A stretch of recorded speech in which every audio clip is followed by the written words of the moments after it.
규석기 시대다. 반도체 전쟁이 벌어졌다라고 할 정도인데요. 중국에 화가 많이 났더라고요. 미국을 향해서 너네가 머리가 터져서 피가 흘릴 것이다. 그래서 미국이 충격을 받게 된 거예요. 근데 저는 이런 얘기 들을 때마다 우리가 정말 낀나라구나 이런 걸 실감할 때가 있거든요. 이런 얘기면 여러분 우리 같이 꼭 알고 가야 되는 거잖아요. 꼭꼭꼭꼭 같이 듣고 가시죠. 안녕하세요. 언더더시 우량주 이지상입니다. 오늘은 제가 새로운 기대주 한 분 모셨는데요. 요즘 제가 이분이랑 같이 일을 하고 있는데 글쎄 약간 세계를 보는 눈이 번쩍 뜨이는 기분? 아무래도 국제부 기자라서 보는 눈이 남다르지 않나라는 생각이 드는데 바로 김지아 기자입니다. 안녕하세요. 언더더시의 해외주 김지아 기자입니다. 저는 기자 생활을 하면서 국제부에서 가장 오랜 시간을 보냈었는데요. 그래서 앞으로 국제 이슈를 비롯해서 다양한 이슈들을 함께 재밌게 전달해 보겠습니다. 재밌게 기대됩니다. 오늘 주제는 반도체 전쟁이다 라는 얘기라고 들었어요. 기술이 권력이 되고 있다. 기술 패권 다툼이 시작됐다. 막 이런 얘기 뉴스에서 보신 듣동러분들 많을 것 같거든요. 규석으로 만들다 보니까 지금을 규석기 시대로 부른다. 뭐 이런 얘기가 있을 정도라고 하더라고요. 그러니까 반도체 전쟁이 정말 벌어졌다라고 할 정도인데요. 지금 세계는 반도체를 만드는 능력이랑 인력을 누가 더 많이 확보할 건지를 두고 정말 치열하게 싸움을 펼치고 있거든요. 그 뉴스로 볼 때도 약간 느껴지는 부분이 있는 것 같아요. 그래서 오늘 김지아 기자와 함께 이 얘기를 하는 이유가 앞으로 이 반도체 전쟁이 단순히 기술이라고 해서 누가 더 훌륭해, 아니야 이런 전쟁이 아니라 정치, 경제, 나아가서 체제 경쟁이 될 수도 있다 이런 얘기가 있더라고요. 그래서 이런 얘기면 여러분 우리 같이 꼭 알고 가야 되는 거잖아요. 그러니까 멈추지 말고 꼭꼭꼭꼭 같이 듣고 가시죠. 그러면 본격적으로 시작해 볼 텐데요. 반도체 전쟁이다라고 말씀해 주셨잖아요. 누가 전쟁을 하고 있느냐라고 보면 미국이랑 중국이 있는 거잖아요. 그래서 이 둘의 관계를 먼저 이야기해야 될 것 같아요. 최근에 가장 뜨거웠던 뉴스가 있었죠. 네, 맞습니다. 최근에 8월 초에 낸시 펠로시 미국 하원의장이 싱가포르를 시작으로 말레이시아, 대만, 한국, 일본 순으로 아시아 순방을 마쳤거든요. 근데 이걸 두고 중국이 엄청나게 경계를 하면서 비판을 쏟아냈어요. 근데 여기서 잠깐 낸시 펠로시 하원의장이 누군지 잠깐 설명을 드릴게요. 펠로시 의장은요, 미국의 18선 의원이고 현재는 미국의 권력 서열 3위에 있는 굉장히 어마어마한 영향력을 있는 정치인입니다. 그쵸. 의전 서열로 치면 나라에서 3위다. 네. 우리나라 국회의장이랑 거의 비슷하다라고 네, 볼 수 있겠네요. 저도 그 뉴스 봤는데 펠로시 의장이 대만에 방문한다라는 소식이 전해지니까 중국에 화가 많이 났더라고요. 공식 워딩도 굉장히 살벌하더라고요. 그쵸, 정말 어마어마했었는데요. 중국의 왕이 외교부장은요, 미국을 향해서 너네가 머리가 터져서 피가 흘릴 것이다 라는 이런 어마어마한 발언까지 했어요. 무섭다. 그쵸, 저희 머리. 근데 이런 비판뿐만이 아니라 실제로 대만 해협에서요, 대만을 6방향으로 포위하는 군사 훈련까지 펼치기도 했고요. 이 과정에서 미사일까지 발사하면서 정말 군사적인 긴장감이 높아졌습니다. 맞아요. 근데 왜 이렇게 중국에 화가 난 거예요? 중국은요, 우선 하나의 중국이라는 기조를 바탕으로 대만을 별도의 국가가 아닌 중국의 일부로 보고 있거든요. 그래서 시진핑은 지금 3년임을 앞두고 있는 상황인데요. 하나의 중국과 대만 통일을 지금 중국 인민들에게 어필을 해야 되는 상황인데 펠로시 의장이 대만을 방문했잖아요. 그게 바로 미국이 대만의 독립을 지지한다라는 메시지로 보이기 때문에 중국에서는 조금 심기가 불편해진 상황인 겁니다. 근데 여기서 우리가 또 한 가지 주목해 볼 만한 게 있습니다. 바로 펠로시가 대만의 최대 반도체 제조업체인 TSMC 회장을 만났다는 거예요. 맞아요. 근데 둘이서 무슨 얘기를 했는지가 나와 있나요? 네, 여기서 논의된 게요, 바로 대만뿐만이 아니라 일본, 한국도 참여하는 칩4 동맹입니다. 제가 칩도 준비해왔잖아요. 근데 여기서 칩은 이 감자칩이 아니라 반도체 동맹을 맺자라고 하는 거고요. 칩이 그래서 반도체 칩을 의미하는 겁니다. 칩4는요, 미국이 한국, 대만, 일본, 동북아 3개국에 제안한 반도체 공급망 협의체라고 할 수 있습니다. 여기서 칩은 아까 이야기한 대로 반도체 칩을 의미하고요. 조금 더 간단하게 이야기하면요, 우리가 모두 깐부가 돼서 반도체를 나눠서 만들고 또 안정적으로 우리끼리 공급하고 사용하자라는 의미입니다. 그런데 여기서 칩4는 아직까지는 공식적인 명칭은 아니고요. 그냥 편의상 저희가 칩4라고 부르는 거예요. 그래서 이름이 어떻게 될지는 저희가 함께 지켜봐야 될 것 같아요. 네. 근데 그러면 미국은 왜 하고 많은 것들 중에서 반도체로 중국을 견제하려 하는가가 궁금한데요. 여기서는 중국이 그만큼 미국에게 위협적인 존재가 됐다라고 한마디로 요약할 수 있습니다. 근데 앞서 설명한 미국의 칩보 구상이 왜 나왔는지를 살펴보려면요. 조금은 우리가 과거로 거슬러 올라가야 돼요. 미국 하면은 전통적인 1등 나라잖아요. 반면에 중국은 전 세계의 공장 역할을 해왔던 나라예요. 그랬는데 중국이 세계 강대국으로 요즘에 다시 재등장하면서 힘의 균형이 조금씩 변화하고 있다 보니까 큰 두 나라 간의 팽팽한 경쟁이 일어나고 있다라고 이해할 수 있습니다. 굉장히 깔끔한 설명이에요. 무슨 말인지 확 알겠어요. 근데 이런 흐름 속에서요, 중국이 원대한 계획을 하나 발표했는데요. 바로 중국 제조 2025라고 불리는 계획이에요. 이거는 2015년에 발표를 했었는데요. 내용을 살펴보면은 2025년까지 반도체 자급률 70%를 달성하겠다라는 목표를 세운 겁니다. 그래서 중국이 정말 기술 최강국이 돼가지고 다른 나라의 힘을 안 빌려도 되는 짱인 나라가 되겠다라는 포부를 밝힌 거죠. 근데 이 포부를 밝힐 수는 있잖아요, 누구나. 근데 이게 이루어진 거예요? 사실 미국도 처음에는 에이 근데 중국이 이걸 진짜로 할 수 있겠어? 라고 생각을 했어요. 근데 중국이 이걸 진짜 해냅니다. 그래요?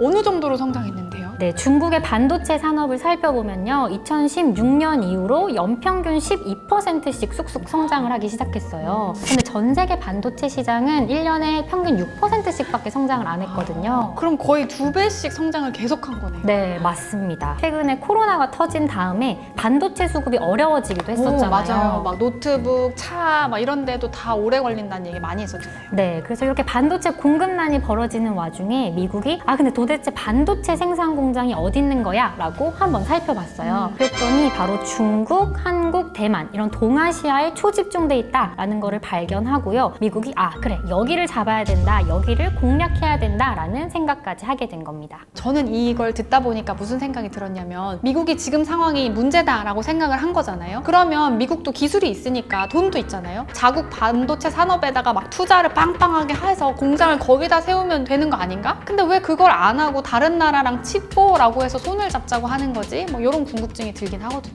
그래서 미국이 왜 이런 생각을 했느냐를 이해하려면요. 반도체 산업만의 특성이 있어서 이걸 조금 이해를 해야 되는데요. 반도체는 전 세계에서 완전 사기캐 같은 넘사벽이 잘 없어요. 원래부터 각자 잘하는 게 조금씩 다 다른 글로벌 분업 체계가 굉장히 잘 발달한 산업군입니다. 글로벌 팀플을 한다라고 봐도 되는 건가요? 네. 좀 신기하네요. 먼저 반도체를 만들려면 설계를 해야 되잖아요. 그래서 이 산업은 우리가 팹리스라고 부르는데요. 여기서 유명한 기업들은 미국의 인텔이나 엔비디아 이런 기업들이 있습니다. 그리고 설계를 했으면은 이제 이걸 만들어야 되잖아요. 그래서 위탁 생산, 제조하는 산업은 우리가 파운드리라고 부르는데요. 대표적인 게 바로 우리나라의 삼성전자랑 아까 펠로시가 방문한 대만의 TSMC입니다. 그래서 미국은 반도체 설계를 먼저 자기들이 하면은 일본이 반도체 소재랑 장비를 공급해주고 이걸 가지고 한국과 대만이 반도체 제조와 생산 역할을 하자라는 게 미국의 기본적인 구상입니다. 각자 장점 있는 나라가 분명히 있으니까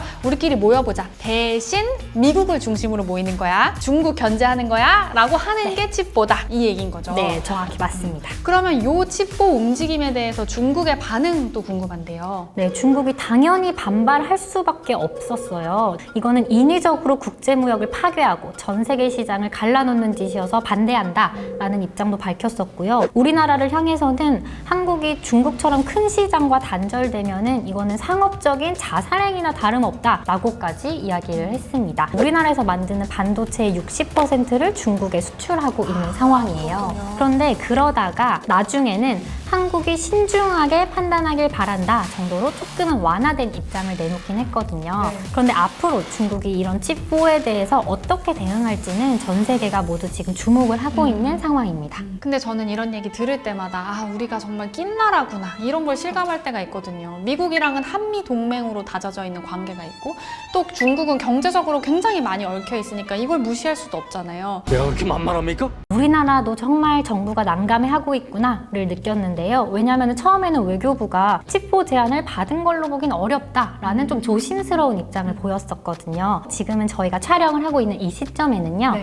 한국이 칩보의 예비회의에는 참여하겠다라는 의사를 미국에 전달한 상황입니다. 회의는 뭐 이달 말이나 다음 달 초쯤에 열릴 예정이고요. 우리나라뿐만 아니라 뭐 대만이나 일본도 모두 참여를 하겠다라고 입장을 밝힌 상황입니다. 예비회의가 뭐냐라고 하실 수도 있는데 예비회의에 참여한다는 거는 사실상 반도체 동맹에 들어가겠다라는 메시지를 보낸 거나 다름없습니다. 그리고 우리나라의 박진 외교부 장관은 중국을 직접 방문해가지고요. 중국이 우리나라랑 경제 교류가 굉장히 많으니까 칩보 동맹을 통해서 한국이 중국과 다른 나라 사이에 다리 역할을 하게 될 수도 있을 것이다 라는 취지를 전달했다고 지금 알려져 있습니다. 근데 여기서 제2의 사드 사태가 나는 게 아니냐라는 우려도 있기는 있어요. 2016년에 우리나라가 사드 배치했던 거 기억나시죠? 나요.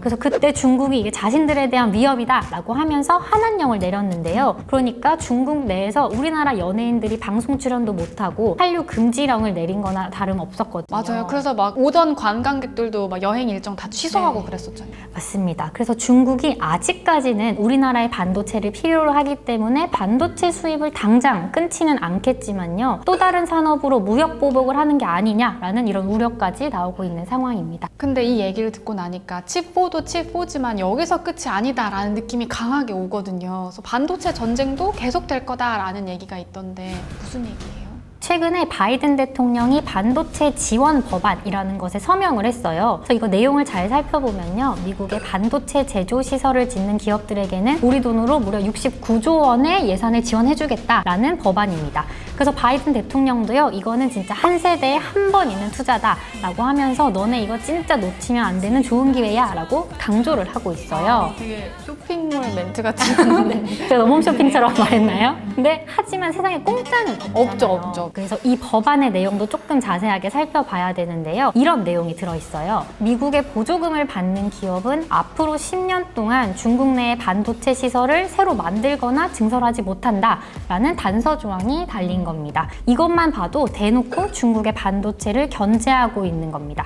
칩보 동맹이 반도체 시장에서 중국을 견제한다라고 보면 방금 얘기해준 그 법안은 중국으로 기술이 이전되는 것 자체를 막는 거다라고 볼 수 있겠네요. 근데 지금 잠깐 생각해봐도 중국에 반도체 공장이 있는 기업들이 굉장히 많거든요. 일단 삼성전자, 하이닉스 우리나라 기업들도 있고 대만 TSMC도 중국에 공장이 있고 미국 기업들도 공장이 있잖아요. 그럼 이런 것들은 어떻게 되는 거예요? 네, 그러니까 이 법안이 사실상 너희가 미국의 보조금을 받고 싶으면 중국 시장에서 나오는 걸 좋을걸? 이라는 메시지를 던지고 있는 거예요. 칩보 동맹뿐 아니라 두 나라 간의 반도체 전쟁은 앞으로도 계속 점점 더 치열해질 전망이에요. 네, 저 같은 경우는 김지아 기자 이야기를 듣고 보니까 생각이 좀 달라지는 부분들이 있었거든요. 듣동러분들 아시겠지만 저 원희도 했고 2030에 2030도 했고 언더더시도 했잖아요. 저는 요 이야기들을 거치면서 기술이야말로 우리가 국적 없이 다 함께 이야기할 수 있는 주제가 아닐까? 이런 생각을 문과로서 감히 해봤었거든요. 근데 듣동러분들 들어보셔서 아시겠지만 요즘 돌아가는 상황이 마냥 그렇지만 않잖아요. 기술 영향력이 좀 더 커질수록 이걸 어떻게 쓰느냐, 누가 어떤 목적을 갖느냐가 굉장히 중요해지는구나 라는 걸 와닿게 된 것 같아요. 그리고 경쟁이 진짜 치열하다라는 것도 몸으로 느껴지는 것 같고요.